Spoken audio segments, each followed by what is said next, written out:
Hello everyone, this is Zina Tanjum. So in this video we are going to learn about budget, its preparation and implementation.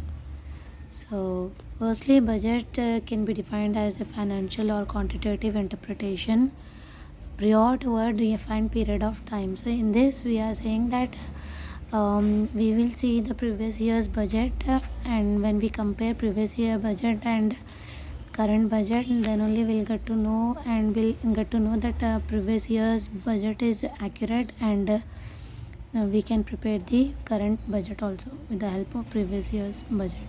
So it's a financial or quantitative interpretation, and it's a policy to be pursued for that period to attain given objectives. So according to Helma, budget instrumentation, it's a instrumentation through which hospital administration, management at the departmental levels and the governing body can review the hospital services in relationship to a prepared plan in a comprehensive and integrated form expressed in financial terms. So according to him, budget is an instrument through which hospital administration or the management at the departmental levels, all these three bodies, this hospital administration, the management and the governing body, they can review the hospital services in relationship to a prepared plan in a very comprehensive and integrated form, which will be expressed in terms of financial. Next, it can be a preparation which is very important for pharmacy department of any hospital, and it requires certain factors into consideration.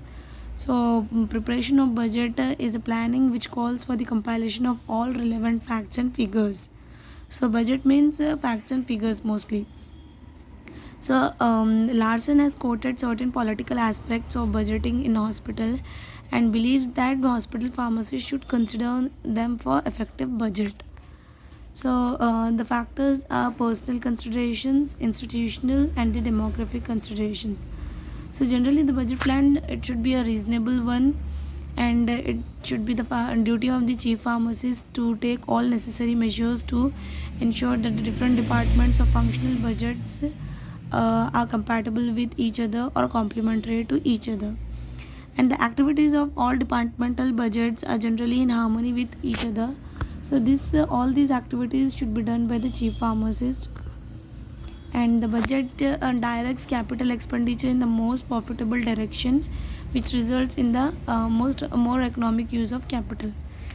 Next, the hospital pharmacist can reduce the wastage and losses the minimum, thus by increasing the productivity with regards to the hospital equipments and medicine. And it provides data for preparing questions and filling tenders, and the budget will act as a safety signal for the chief pharmacist or to the administration, and it also indicates the manufacturing can be done safely.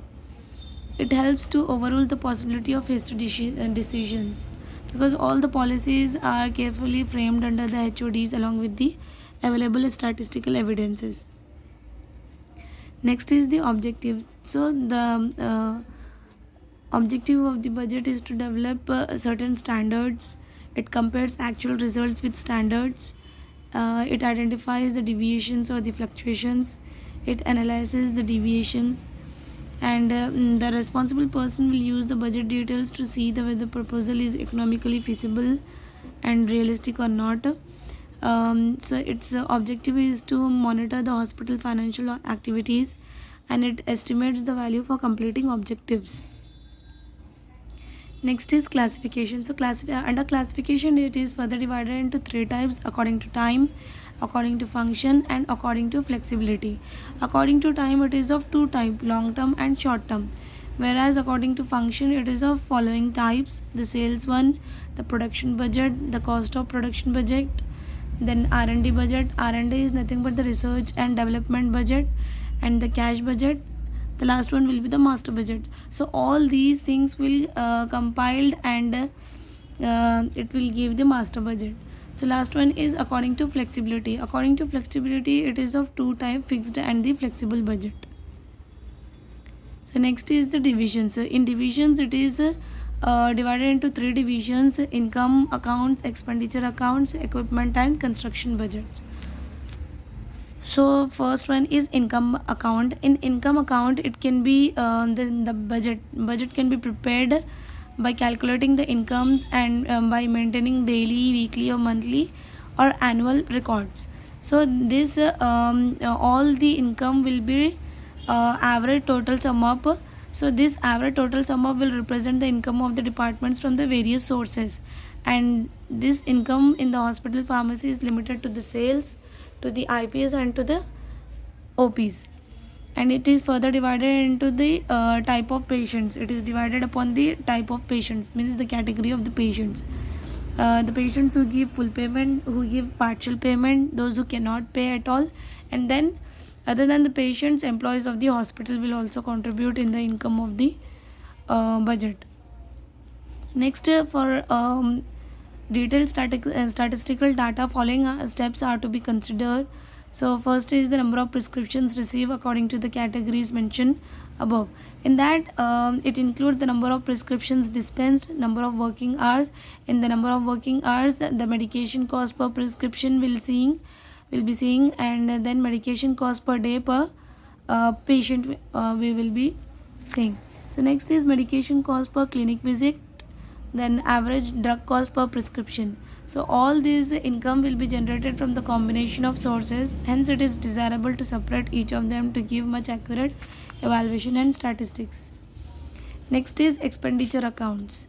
Expenditure accounts are generally they remain fixed or same at all levels, and these expenditure accounts are further subcategorized into the following: administration expenses, expenses for professional care, for outpatient, emergency expenses, then miscellaneous expenses.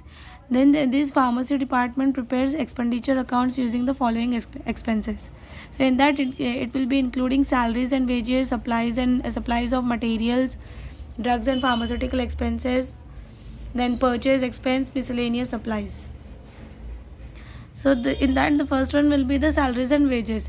So these salaries and wages will be including the complete breakup of all salaries and wages which we are paying to the permanent and to the temporary staff, and it should be prepared in a tabular form to get a view at a glance. And then the chief pharmacist or the administrator will subdivide the staff into three important categories. It will be administration, professional and then non-professional.